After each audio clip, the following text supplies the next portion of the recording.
Olá, tudo bem com vocês? Eu sou o professor Carlos, professor de matemática, e hoje a gente vai falar de um assunto muito bom.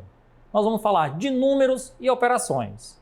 Então, olha só, quando a gente está falando de números, a gente está falando daqueles números que a gente trabalha no cotidiano, tá? Pode trabalhar com números naturais, números inteiros, números racionais. Essa é a primeira parte da nossa aula. Nós vamos trabalhar normalmente com as aulas do Pré-ENEM. Tudo bem? Então vamos aos slides. Então olha aí. Quando eu falei no primeiro momento, eu falei que nós vamos trabalhar com números e operações. Então olha lá. Os números são usados para contar, medir, codificar e ordenar e estão presentes em diferentes situações do cotidiano. Então, quando a gente fala isso, pessoal, a gente mostra que o número ele pode ser usado de várias maneiras, tá? A gente pode usar ele no nosso dia a dia, no café, almoço, no trabalho, em qualquer situação, tá? Então, os números naturais, inteiros e racionais, ou seja, num todo, ele é usado de várias maneiras, tá? E isso em qualquer operação, tá? Seja da mais simples à mais complexa. Vamos lá, continuando. Os conjuntos numéricos e as operações surgiram ao longo da história, tá, da humanidade, de resolver problemas e são usados em diferentes áreas do conhecimento. Nesse primeiro momento, eu gostaria que vocês observassem. Nós vamos trabalhar uma questão e essa questão ela vai estar localizada. Questão de número 147 da prova azul, tá? Do segundo dia do Enem de 2012. Ele vai estar no livro do primeiro ano, a prova Enem, na página 12. Tudo bem? Então vamos lá, vamos à questão. Os hidrômetros são marcadores de consumo de água em residências e estabelecimentos, tá? Comerciais. Existem vários modelos de demonstradores de hidrômetros, sendo que alguns deles possuem uma combinação de um mostrador e de dois relógios de ponteiro. O número formado pelo ponteiro, os quatro primeiros, algarismo do mostrador fornece o consumo em metros cúbicos e os dois últimos, tá, algarismo representam, respectivamente, as centenas e dezenas de litros de água consumidos. Um dos relógios de ponteiro indica a quantidade em litros e o outro em decímetro de litros, conforme ilustrado na figura a seguir. Então, observe aí. Olhando bem esse relógio, nós temos essa numeração. Só que se vocês olharem bem, nós vamos ter os quatro primeiros números. 3, o 5, 3 e 4. Ele dá uma representação de 3.534. Mas olhe bem, eu deixei ele bem representado aí. A demonstração dele acima vai dizer metros cúbicos de água consumido, certo? Então, cada numeração tem a sua posição. O número 8 é centena de litros e o número 5, dezena de litros. E observe aí que nós vamos ter o m elevado a 3, ou seja, a unidade, tá, de medida, ou seja, metros cúbicos. Já abaixo do ponteiro, nós vamos ter dois relógios. Um é litros, tá? O outro é decímetro de litro. E o símbolo do imetro. Tudo bem? Então, a representação aí está bem indicada no hidrômetro. Continuando. Considerando as informações indicadas na figura, o consumo total de água registrado nesse hidrômetro em litros é igual a... Então, observe aí que nós temos 5 alternativas, tá? E uma delas vai ser representada na resposta. Então, vamos lá. Observe aí a resposta, como ela é bem simples. No mostrador, temos que Observe bem, 3.534 metros cúbicos. Nós falamos o quê? Metros cúbicos. Que é igual a que agora? Nós vamos falar de litros. Então ele vai ficar 3.534.000 litros. Lembra do 8? O 8 lá na sua água, vamos falar ele, ó. 8 é centena de litro. Ou seja, o 8 aí ele é representado, tá, por litro, que equivale a 800 litros. O 5, ele é dezena, não é isso? Então ele é dezena de litro, que é igual a 50 litros.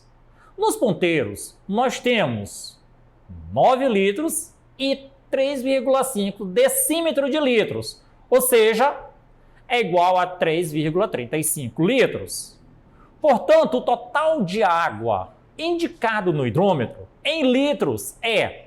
Nós vamos pegar o que a gente viu, pessoal. Qual é a soma aí? Soma todos os números. 3.534.000 mais 800 mais 50 mais 9 mais 0,35. Que é igual a 3.534.859,35. Portanto, aí, a nossa alternativa correta é a letra D. E falando disso, tá? Como a gente está falando na parte de metros cúbicos, vamos dar uma relembrada no conteúdo. Uma passagem rápida. Lembre-se que, para medirmos a capacidade, podemos utilizar o metros cúbicos, né? E litros recorde, que o metro cúbico no Sistema Internacional de Unidade, o SI, é uma unidade fundamental para o cálculo, tá, do volume e capacidade. Refere-se à quantidade de espaço ocupada por um corpo e possui múltiplos e submúltiplos que estão descritos na tabela a seguir. Então, vejamos. Então, pode observar, pessoal, que aí nós temos na tabela os múltiplos do metro cúbico e os submúltiplos, tá, de metro cúbicos. Então, vamos observar no primeiro momento, passo a passo.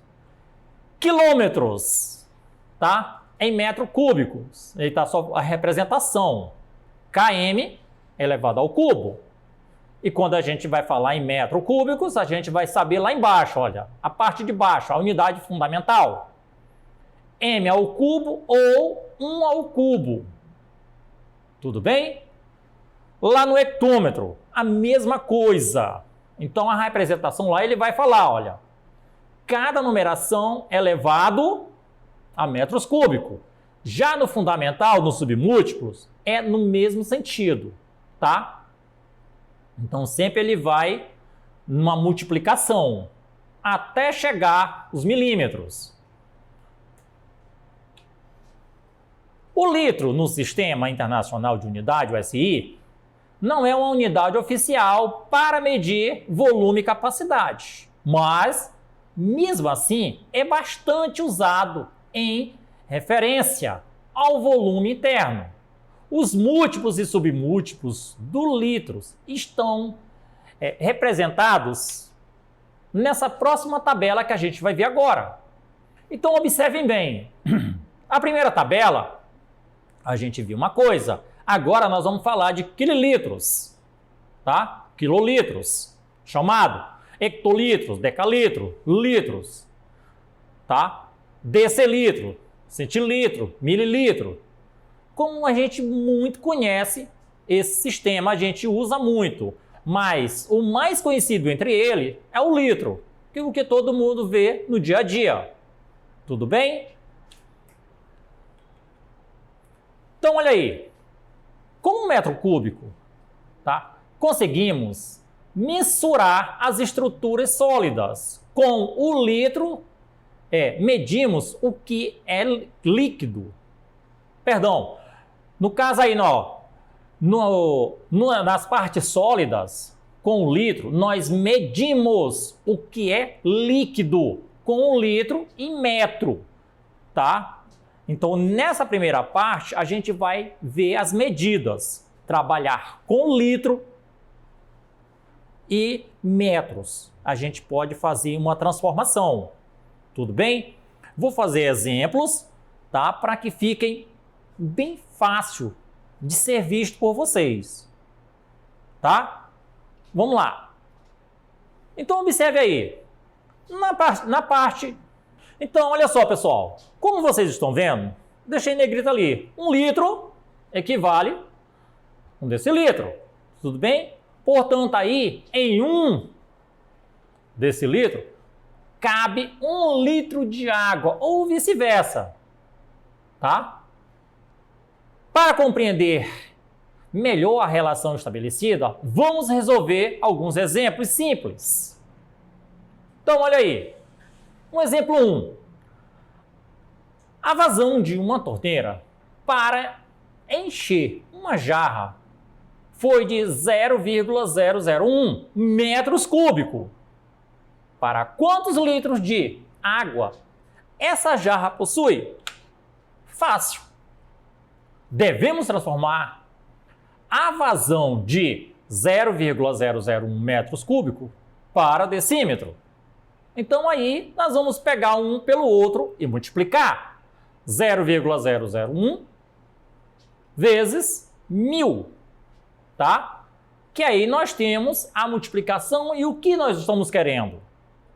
Tudo bem? Então aí nós vamos ter 1 decilitro. Como 1 litro é igual a 1 decímetro, então na jarra de água, que é o que a gente está querendo, né? Na jarra, há 1 litro de água. Tudo bem? Então vejamos aqui. O exemplo 2. Em casa, o consumo de água no mês de fevereiro foi de 45 metros cúbicos. Calcule quantos litros de água foram consumidos. Olha só como ele é simples. Como 1 metro cúbico é igual a 1000 decímetros cúbicos, então 45 metros cúbicos é igual a 45 vezes 1000 decímetros cúbicos, que é igual a 45.000 decímetros cúbicos. Concluímos que 45 metros cúbicos é igual a 45.000 decímetros cúbicos. Tudo bem? Temos agora que transformar os 45.000 decímetros cúbicos em litros. Para que isso seja possível, vamos aplicar a seguinte relação. 1 decímetro cúbico é igual a 1 litro, logo a gente vai ter que 45.000 decímetros cúbicos é igual a 45.000 litros de água. Portanto, aí, olha, foram consumidos 45.000 litros d'água, ou seja, de água. Questão 1. Olha aí. Nessa questão, pessoal, gostaria que vocês olhassem bem. Quando eu colocar assim, questão 1, livro, todas as questões elas vão estar direcionadas ao livro de vocês, tá? Todas as questões que eu vou colocar aqui, eu vou colocar questão, o livro e a página. Tudo bem? Vamos lá. É para que fique melhor e fácil de vocês encontrarem aonde está o conteúdo, a questão e a explicação. Tudo bem? Então, olha lá. Questão 1, livro do primeiro ano, a prova Enem, página de número 14. O Fundo de População das Nações Unidas, tá? É a agência de desenvolvimento internacional de Organização das Nações Unidas, a ONU, que trata de questões populacionais, segundo o órgão. Nos últimos 50 anos, o número de habitantes do mundo mais que duplicou, passando de 2 bilhões e 500 mil em 1950, tá? E atingindo atualmente 7 bilhões em 2011. Ainda que, na maioria dos países, a taxa de natalidade estejam decrescendo, a população mundial segue aumentando e, segundo se prevê, chegará a 8 bilhões e 900 mil, tá, de pessoas até 2050. Até 2050, a população chegará em notação científica ao número de, nós temos aí 5 alternativas. Mas como ele está falando em notação científica, essa parte fica fácil, pessoal. Olha só. Ele falou que era quantas pessoas? 8 bilhões, não é isso? E 900 mil. Então vejamos aí, olha. Quando ele fala 8 bilhões, nós temos que observar a quantidade de casas. Todos os números. Então vai fazer aí, ó. 8 bilhões e 900 mil. Para a gente decifrar isso, é a coisa mais simples. Nós devemos lembrar das propriedades de multiplicação, potenciação, perdão. Nós devemos lembrar das propriedades de potenciação. Elas são muito aplicadas em todo tipo de conteúdo, qualquer um que for. Tudo bem? Então vejamos. Ele tem aí 8 bilhões e 900 mil. Então eu vou trabalhar. Eu sei que já vai ser 8,9 vezes 10 elevado a 9. Opa, de onde é que veio aquele 10 elevado a 9? Aí fica fácil. Vamos contar da direita para a esquerda. Só não contamos com o número 8. Quantos algarismos nós temos? No primeiro momento, nós temos 3 zeros. Mais 3, que é do 900. E mais 3 zeros até chegar o número 8. Só que com 8 a gente não conta, certo? Então nós temos aí 9 algarismos. Se formos trabalhar na potenciação, é ele quem vai acima do número 10, tá? Ele é o expoente a ser trabalhado. Tudo bem? Então a resposta aí é 8,9 vezes 10 elevado a 9. Lembrando que na notação científica é nesse tipo de situação, pessoal. Ó, observe aí. Eu deixei essa parte aí só para vocês observarem. Tudo bem?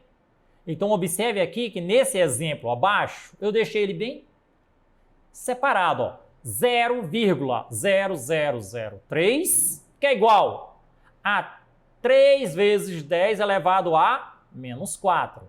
Então observa aí, ó, que eu trabalhei os números que estavam antes da vírgula. Só que o 3 é o ponto que a gente está querendo. Tudo bem?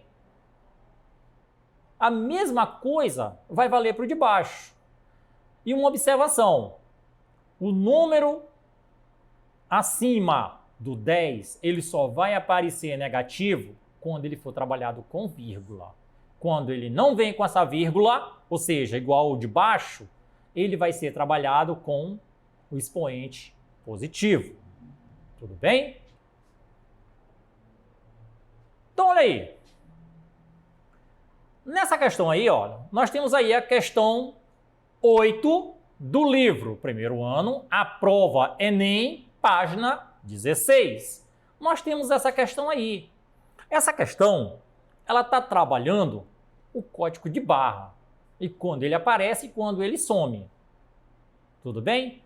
Então, se a gente ver bem aí, ele vai dizer: os códigos de barra encontrados numa embalagem de produtos, tá, permitem organizar o processo de registro em estoque e, no momento de comprar no caixa, o Código dos Produtos Brasileiros segue um modelo europeu com 13 dígitos.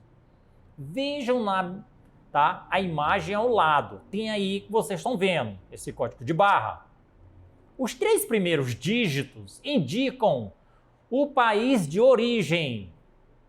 Nesse caso, 789 representa o Brasil.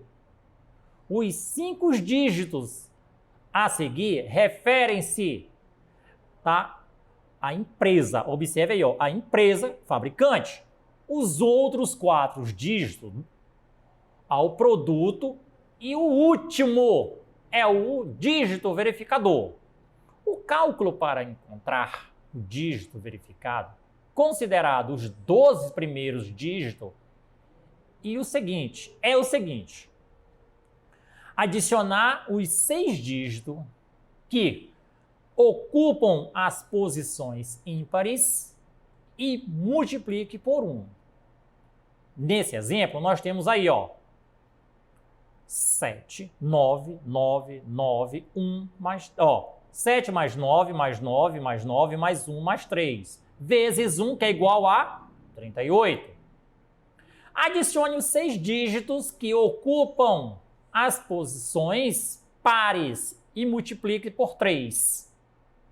Bom, no exemplo aí nós vamos ter 8 mais 9, mais 9, mais 9, mais 2, mais 4, vezes 3, que é igual a 41 vezes 3, que é igual a 123. Adicione esses resultados no exemplo 38 mais 123, que é igual a 161. Adicione um número natural de 0 a 9 e essa soma para que o resultado seja múltiplo de 10. Então aí fica fácil, pessoal. Olha só, nesse caso, 161 mais 9 é igual a quanto? 170. Não é isso? Que é múltiplo de 10. Esse número adicionado será, tá, o dígito verificador. Logo, o dígito verificador, no exemplo, é o 9. Então, a embalagem ao lado, que é essa verdinha que vocês estão vendo, está amassada e esconde o 6º dígito. Para registrá-lo, um operador de caixa seguiu o processo descrito anteriormente e encontrou o número. É um desses aí, ó, o 1, o 3, o 5, o 7 ou o 9. Vamos lá. Vamos mostrar como é simples. O que é que a gente faz primeiro? Primeiro pegamos os números ímpares, tá? E somamos. Foi o que eu fiz. 7 mais 9, mais 9, mais 9, mais 0, mais 6, que é igual a 40. Logo em seguida, nós vamos pegar os números pares. 8 mais 6, mais x, eu coloquei o x aí porque ele não tem, é o que está amassado, mais 5, mais 1, mais 2, que é igual a 22. E some os dois resultados. 40 mais 22, que é igual a 62.